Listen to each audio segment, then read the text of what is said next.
Saudara, selamat pagi. Bersyukur buat penyertaan Tuhan sepanjang malam dan pagi ini kita boleh bangun dalam tubuh yang sehat. Pagi ini untuk mengawali hari ini kita akan merenungkan bagian dari firman Tuhan sesuai dengan bacaan kita.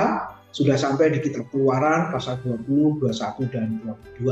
Pagi ini kita akan melihat Keluaran pasal 20 yaitu dengan judul renungan pagi ini adalah masih berlakukah hukum Taurat.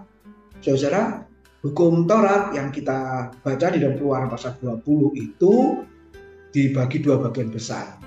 Bagian pertama sampai dengan yang keempat, saudara, itu berhubungan dengan Tuhan.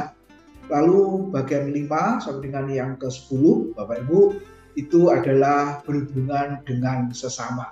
Dan sesungguhnya hukum Taurat itu sendiri dibagi menjadi 3 bagian. Yang pertama adalah hukum moral dan etika yang tertulis di dalam Keluaran pasal 20. Dan ini boleh dirangkum, disimpulkan, saudara, dalam perjanjian baru, yaitu tentang hukum mengasihi Tuhan dan hukum mengasihi sesama. Lalu yang kedua ada hukum sipil, Bapak Ibu Saudara. Hukum sipil di sini adalah ketika ada orang yang melanggar, pasti diproses secara hukum. Nah, kalau di dalam kitab Taurat kita menjumpai katakanlah anak yang durhaka kepada orang tua. Kemudian anak ini diseret sampai ke tengah kota, lalu semua orang yang melihat boleh melempari dengan batu. Atau kejahatan yang lain, saudara, pasti ada hukumannya. Paling tidak hukumannya adalah lemparan batu sampai mati.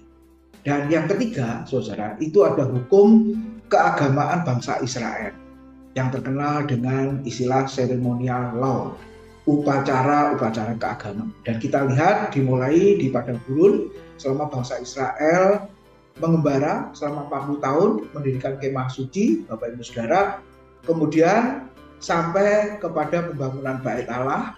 Nah, kita mendapati mereka membentuk, saudara, keimaman, kemudian korban-korban binatang, dan darah yang dicurahkan untuk penebusan dan pengampunan dosa. Lalu juga menetapkan tentang makanan yang haram dan makanan yang halal, yang boleh dimakan dan yang tidak. Lalu hari-hari raya dan lain sebagainya. Nah, Bapak Ibu, ketika kita melihat di dalam perjanjian baru, di dalam Efesus 2 ayat 15 mengatakan bahwa hukum Taurat itu sudah dibatalkan oleh Kristus. Tentunya bukan hukum moral dan etika, Keluaran pasal 20, saudara, dan bukan juga hukum sipil yang melanggar akhirnya mendapatkan hukuman. Tetapi hukum Taurat yang dibatalkan adalah bagian yang ketiga, yaitu hukum keagamaan bangsa Israel. Efesus 2:15 mengatakan demikian. Sebab dengan matinya sebagai manusia, ia telah membatalkan hukum Taurat dengan segala perintah dan ketentuannya untuk menciptakan keduanya menjadi satu manusia baru di dalam dirinya, dan dengan itu mengadakan damai sejahtera. Jadi Bapak Ibu, upacara keagamaan bangsa Israel, kita orang percaya gereja masa kini sudah tidak melakukannya karena semua sudah digenapi oleh Kristus. Dia sebagai imam besar dan dia mengorbankan dirinya sendiri, mencurahkan darahnya di atas kayu salib demi dosa-dosa kita semua, dan itu dihapus dengan tuntas. Bapak Ibu, kita boleh merenungkan ada bagian yang lebih berat sebenarnya. Kalau membunuh, menghilangkan nyawa seseorang. Tapi kalau dalam perjanjian baru, membenci saja sudah dikatakan membunuh. Lalu yang kedua, saudara, berzina ketika melakukan. Tetapi Tuhan Yesus berkata, mengingini di dalam hati dan pikiran sudah berdosa, sudah berzina di dalam hati dan pikiran.